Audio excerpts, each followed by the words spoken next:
即係我爸爸係後生嘅咧，咁煮好多餸啊，教我媽媽。於是我爸爸個妹，即係啲人咧，咁佢咧就係嫁個韓國人，咁變咧我呢個啲人咧就煮餸俾佢，咁我媽媽咪學咗好多咯。即係我爸爸嗰邊咧咁樣煮啊，咁傳統落嚟。我哋好有邊啲係傳統落嚟嘅？打造啊，面子啊，血雞啊，蛤媽仙子啊，呢個菠蘿雞啊，嗰啲咁樣傳統落嚟啦。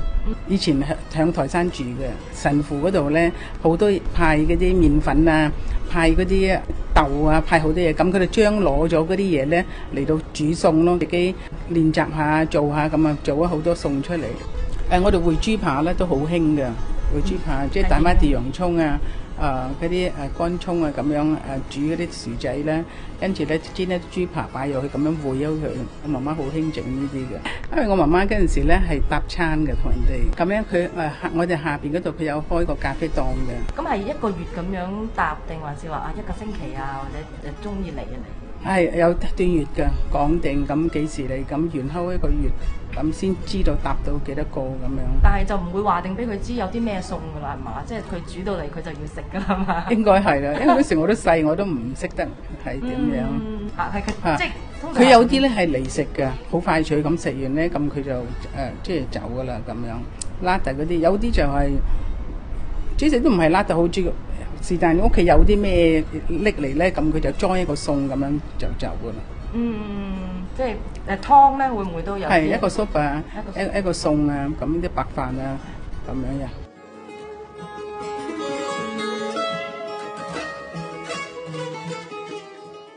連皮咧，咁樣你就烚咗佢，俾啲水，俾啲鹽喺個水嗰度就烚咗佢。跟住咧4個字後咧，你吉一吉佢，因為我薯仔好大個。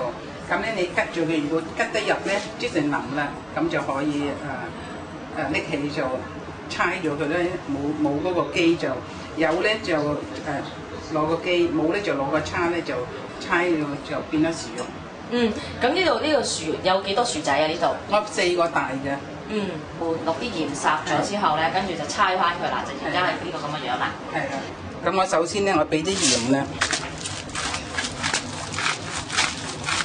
俾啲鹽就撈佢，反轉咗之後咧，又再揼少少，即係混勻啲啦。係啊，混勻啲，撈咗鹽咧就擺胡椒粉。一般整薯蓉都係咁樣整法。係啊，有好多個方法，仲有啲人中意擺牛油啊，有啲中意擺生菜油。我今次做咧係整生菜油。呢個係檸檬汁啊？係啊，檸檬汁同埋少少檸檬皮。跟住咧，你可以擺啲醋。我好少薯蓉咁樣加啲醋落去。係啊，加啲醋落去。有啲咧中意咧加啲洋葱啊或者蒜頭啊咁樣。而家我呢個整咧係比較滑啲嘅，咁樣撈一撈就得㗎啦。好香草味。跟住咧，我哋擺啲 cream 啦。我哋擺咗嗰啲 cream 咧，就俾啲生菜油啦。哇！都落好多菜油下喎。係啊，我哋食好多菜油㗎。但係唔緊要㗎嘛，多啲少啲自己中意嘅。係啊，你中意。會唔會話多咗就即係可能啲薯蓉又會腍啲啊？唔同嗰個。唔係，你唔夠咧又唔好食嘅。但係好多時咧，出邊而家都係用薯粉做㗎，即係可能有陣時會有啲薯蓉又加啲薯粉啦，又或者甚至係全薯粉嘅，食唔食得出嘅咧？你整薯仔咧就香啲咯，好食啲咯。你薯仔都唔係好貴㗎，薯粉仲貴過。不過就方便咧，因為你慳咗爐，慳咗人工啊嘛。慳住人工啊嘛，咁就 OK 㗎啦。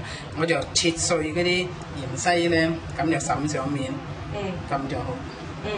使唔使再焗啊？之後再做㗎？唔使就咁樣食。哦，就咁食得㗎啦。我第一次食薯蓉係有咁濃嘅檸檬味咯，好 fresh 嘅感覺啊！